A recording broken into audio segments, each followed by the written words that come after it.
Halo sahabat Joko Preventif, kembali lagi nih dengan Joko Belajar. Nah, podcast hari ini kita mau belajar melawan COVID-19 dari Belanda dengan judul Maximum Control of the Virus. Biar nggak terlalu lama, yuk kita bahas.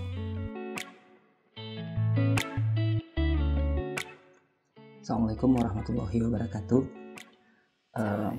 Nama saya Dian Sidik Arsyad. Saya adalah seorang alumni FKM Unhas Angkatan 97.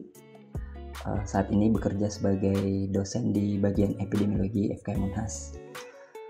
Domisili saya di Jalan Ipanepang, BTN Negeri Ariskita di Antang. Sementara ini saya juga sedang melanjutkan studi PhD program di Universitas Utrecht, jadi Utrecht University di Medical Center Departemen Heart and Lungs, Jantung dan Paru, mulai studi tahun 2019 kemarin. Saya ingin sedikit berbagi mengenai pandemi COVID-19 di Belanda, tempat saya sementara melanjutkan studi. Sebagai informasi di awal, saya sampaikan bahwa masalah di Indonesia itu jauh lebih kompleks dibanding apa yang terjadi di Belanda.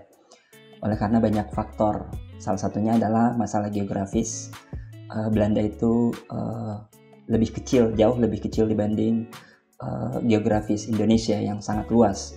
Dari sisi jumlah penduduk juga, Belanda saat ini tercatat ada sekitar 17 juta lebih penduduk, sementara di Indonesia kita tahu lebih dari 200 juta penduduk. Serta kepatuhan masyarakat kelihatannya lebih tinggi di Belanda ini dibanding kita di Indonesia, yang sampai saat ini sangat sulit untuk masyarakat bisa tinggal di rumah atau stay at home atau work from home dibanding dengan negara Belanda, yang akan nanti saya coba ceritakan seperti apa kondisinya. Di Belanda saat ini itu sudah tercatat ada 28.153 kasus positif COVID-19 dengan jumlah penambahan rata-rata per hari itu dari 700 sampai 900 atau 1000. Meskipun di beberapa pekan lalu per hari kasus itu bisa mencapai lebih dari 1000. Sementara sampai saat ini yang masuk ke rumah sakit atau yang melakukan perawatan intensif itu ada sekitar 9.127 orang, atau ada penambahan sekitar 188 orang dibanding dengan kemarin. Kalau kita lihat jumlah yang masuk ke dalam rumah sakit secara kumulatif ini sangat kecil, jadi 9.127 orang dari 28.153 orang yang sampai hari ini tercatat positif. Tapi ini angka kumulatif ya, jadi mungkin sudah ada yang sembuh dari sini. Jumlah yang meninggal itu ada sebanyak per hari ini atau tanggal 15 itu 3.134 orang. Jumlah ini mungkin lebih kecil dari jumlah yang tercatat, yang sebenarnya. Jumlah yang tercatat tadi yang 3.134 ini mungkin lebih kecil dibanding yang kejadian kematian yang sebenarnya. Kenapa? Karena registrasi kematian di Belanda itu belum memasukkan yang rutin ya, belum memasukkan COVID-19. Jadi masih banyak kematian yang mungkin adalah kasus tapi tidak tercatat. Jadi kasus transmisi pertama atau kasus pertama yang tercatat itu di Belanda sejak akhir Februari, sekitar tanggal 28 atau tanggal 27. Kasus pertama ini dikaitkan atau di-track berasal dari epicentrum pertama di Eropa, yaitu di Italia, di daerah Lombardi. Kalau kita lihat tren dari beberapa waktu terakhir sejak pandemi COVID-19 ini masuk ke Belanda, terlihat ada sedikit penurunan atau kurva yang dibentuk oleh transmisi atau penambahan jumlah kasus ini sudah mulai sedikit melandai, meskipun masih tetap incline atau masih tetap terjadinya peningkatan, tapi tidak seprogresif saat di awal-awal pandemi ini berlangsung. Ini mungkin juga sudah terlihat ada efek dari physical distancing atau social distancing dan berbagai jenis himbauan dan aturan yang diberlakukan oleh pemerintah Belanda. Sejak terjadinya transmisi kasus COVID-19 ini, itu dibentuk yang namanya Outbreak Management Team. Outbreak Management Team ini mirip dengan gugus tugas COVID-19. Jadi task force atau gugus tugas yang bertugas untuk menangani pandemi COVID-19 di Belanda. Outbreak Management Team ini dibentuk melalui banyak expert, banyak institusi dan kementerian yang berkolaborasi menjadi satu Outbreak Management Team. Konferensi pers yang dilakukan oleh Perdana Menteri Belanda dijelaskan bahwa Belanda memiliki 3 opsi dalam menangani pandemi ini. Opsi tersebut yaitu yang pertama, maximum control of the virus, jadi mengendalikan secara maksimum transmisi virus. Kemudian opsi kedua yaitu let the virus run its course, atau membiarkan virus ini menyebar dan membentuk herd immunity. Kemudian yang ketiga adalah maximum containment of the virus, atau bahasa sederhananya di lockdown. Nah, dari penjelasan ini pemerintah Belanda melalui Perdana Menterinya kemarin mengatakan bahwa opsi yang dipilih itu adalah maximum control of the virus, atau mengendalikan virus ini secara maksimum melalui banyak sekali himbauan dan aturan dan banyak sekali aktivitas untuk mengontrol bagaimana supaya virus ini itu tidak melakukan transmisi secara luas. Nah, maximum control of the virus ini sebenarnya mirip dengan apa yang kita sebut di Indonesia dengan PSBB atau pembatasan sosial berskala besar. Tapi pelaksanaannya itu dengan bahasa maximum control atau pengendalian secara maksimum. Artinya pembatasan sosial yang dilakukan ini disertai dengan banyak sekali aturan dan kebijakan-kebijakan. Misalnya dengan memberlakukan adanya denda atau adanya teguran terhadap orang-orang yang melakukan atau melanggar aturan tersebut.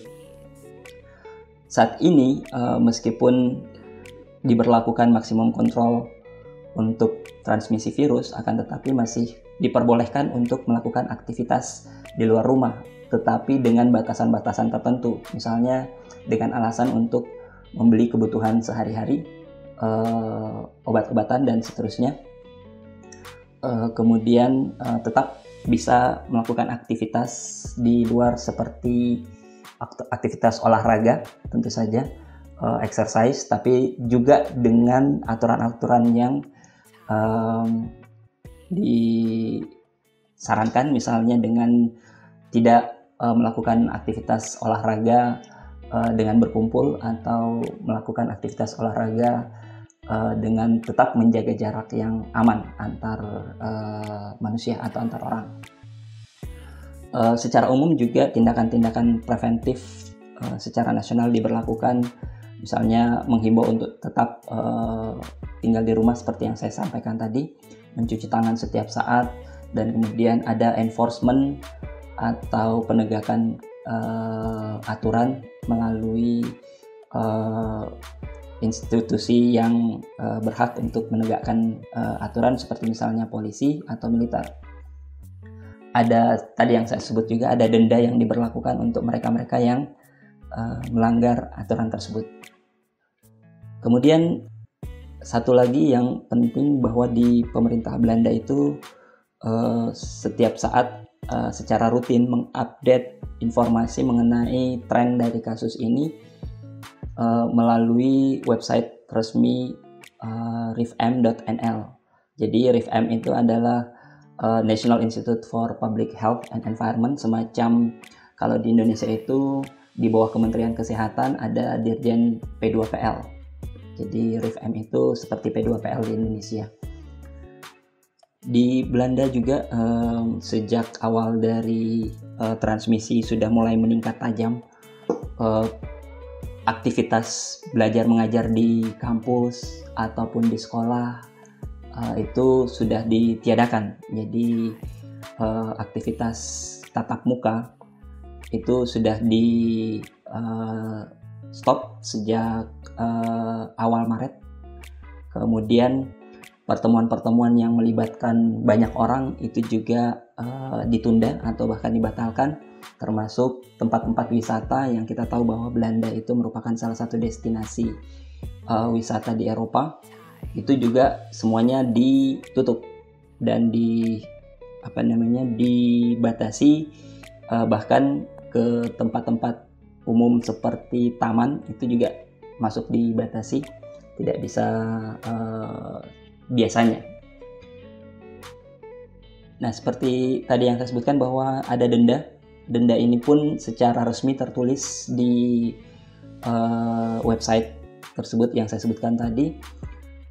Misalnya apabila ada yang melanggar aturan mengenai berkumpul atau tidak menjaga jarak satu dengan yang lain, itu dikenakan denda. Untuk mereka yang berusia lebih dari 18 tahun itu ada denda sebesar 390 euro atau mungkin kalau dikonversi ke dalam rupiah sekitar 6-7 juta, hampir 7 juta ya.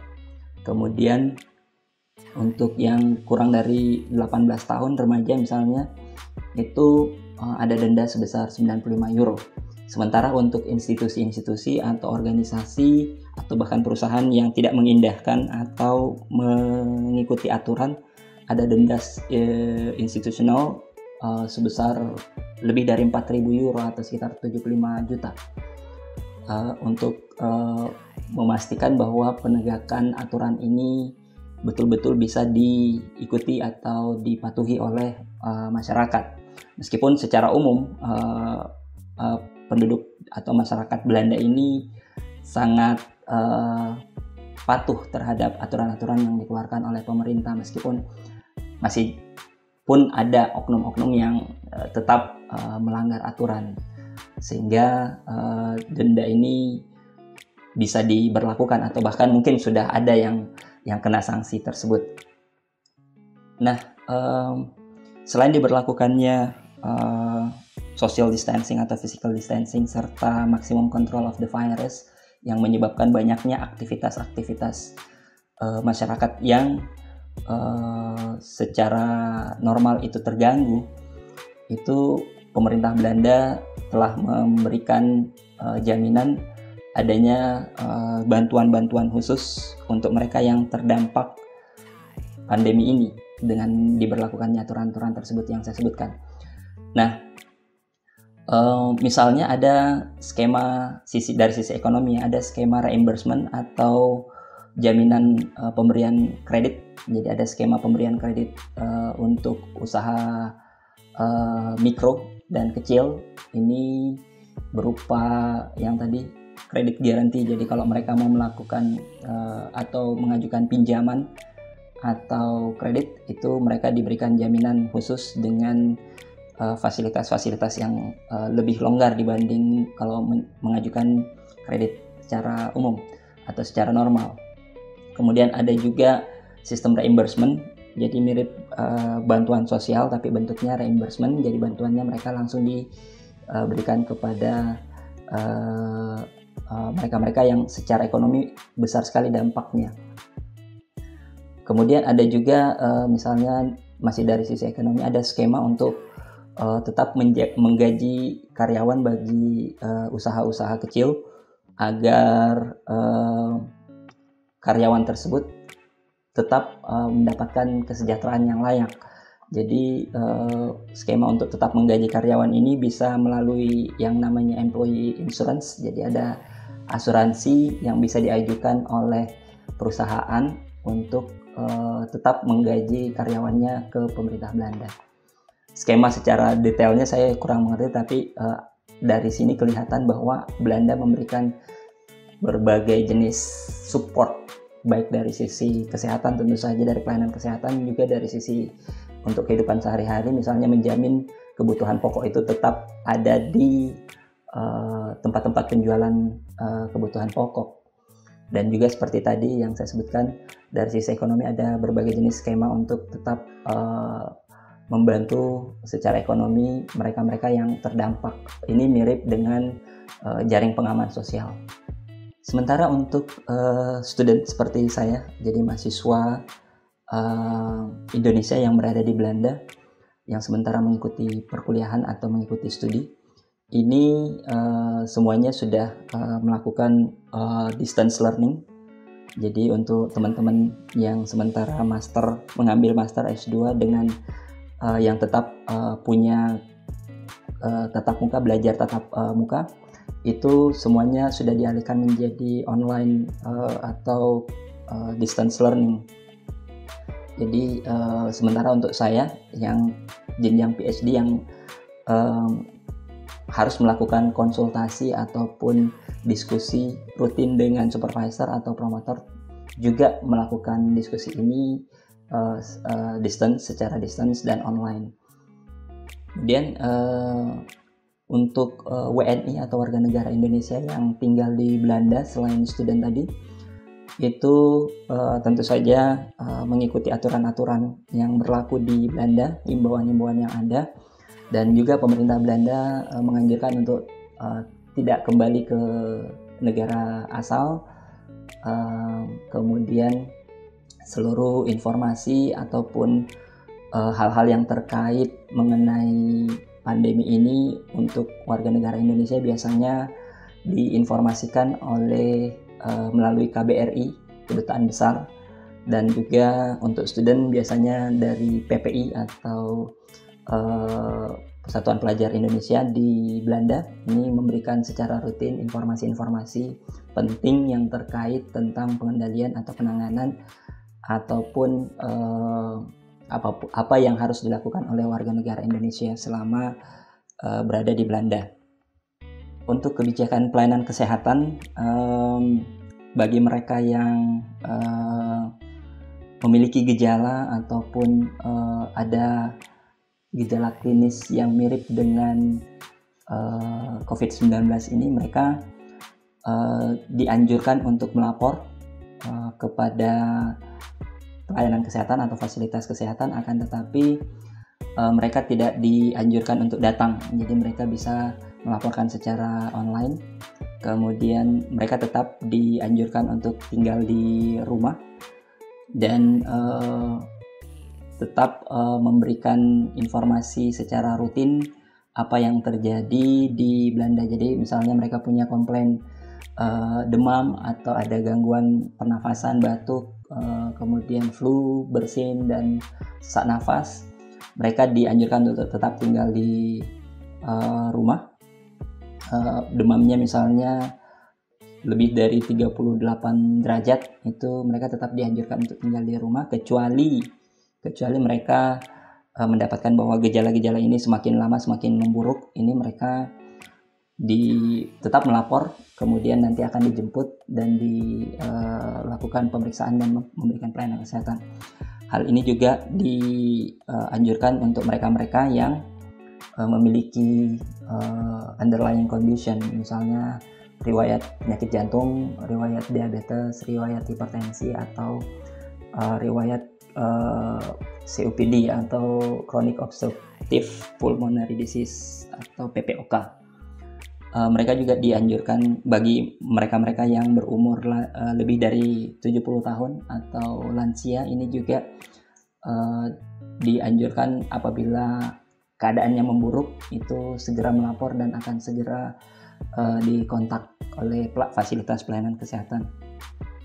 Nah, sampai saat ini sejak akhir Februari sampai hari ini, sebagian besar masyarakat Belanda itu tetap mengikuti aturan yang berlaku meskipun saat ini itu sudah masuk ke musim semi, di mana Belanda menjadi salah satu lokasi di mana orang menikmati musim semi. Bahkan masyarakat Belanda pun juga ikut menikmati musim semi. Akan tetapi meskipun demikian, mereka tetap berada di dalam rumah, dan sesekali juga mungkin mereka tetap bisa menikmati keluar sebentar dan kemudian menikmati matahari yang sementara cukup cerah ya. Jadi ini juga menjadi tidak dibatasi oleh pemerintah Belanda, mengingat beberapa hal seperti misalnya apabila memberlakukan aturan secara ketat, tidak boleh keluar rumah, maka ini tentu saja akan menimbulkan dampak psikologis. Dan salah satunya dengan merelaksasi aturan ini ketika mereka keluar rumah, tapi tentu saja harus, dan ini wajib hukumnya, untuk tetap menjaga jarak. Poin terakhir saya kira untuk pesan-pesan teman-teman, kerabat dan kolega dari Jago Preventif, saya kira saya bisa memberikan sedikit pesan-pesan bahwa yang pertama, be responsible. Jadi setiap orang itu bertanggung jawab terhadap menjaga agar transmisi virus dan penularan penyakit ini bisa dikendalikan. Jadi be responsible. Kemudian selanjutnya be part of the solution. Artinya kita juga menjadi bagian dari solusi. Misalnya ya secara sederhana kita ikuti aturan apa yang berlaku dan himbauan-himbauan yang ada, seperti tadi menjaga jarak, tetap mencuci tangan, menggunakan masker. Itu apabila kita ikuti, kita juga menjadi part of the solution. Yang lain misalnya dengan menyebarluaskan hal-hal yang positif dan informatif, tidak menyebarkan hoax dan segala macam, ini juga masuk dalam yang menurut saya be part of the solution. Kemudian tidak menganggap remeh, jadi do not underestimate, jadi tidak menganggap remeh apa yang terjadi saat ini. Kejadian luar biasa, pandemik, ini sesuatu hal yang tidak boleh dianggap remeh, karena meskipun gejalanya ringan, akan tetapi seperti kita tahu bahwa populasi di Indonesia ini, populasi lansia khususnya, dan populasi mereka-mereka yang mengidap penyakit-penyakit kronis yang berpotensi parah apabila terinfeksi oleh virus ini, menjadi bagian mereka populasi yang beresiko tinggi, sehingga kita tidak boleh menganggap remeh dan menganggap meskipun kita sehat, kita tetap bisa beraktivitas di luar rumah. Jadi do not underestimate. Dan yang terakhir, tetap produktif dalam kondisi seperti ini. Kenapa? Karena menurut estimasi saya, kondisi ini akan berlangsung cukup lama, sehingga kita tidak boleh terlena, harus tetap produktif. Tentu saja bagi mahasiswa harus tetap produktif mengikuti kuliah misalnya, atau belajar, tidak terlena dengan tinggal di rumah dan berleha-leha saja, tetapi tetap berproduksi atau produktif sesuai dengan profesi masing-masing. Dan tentu saja stay healthy. Saya kira itu yang saya bisa sampaikan untuk sharing kali ini. Semoga bermanfaat. Wassalamualaikum warahmatullahi wabarakatuh. Nah, segitu dulu podcast kita kali ini. Sampai berjumpa di podcast Jago Belajar selanjutnya.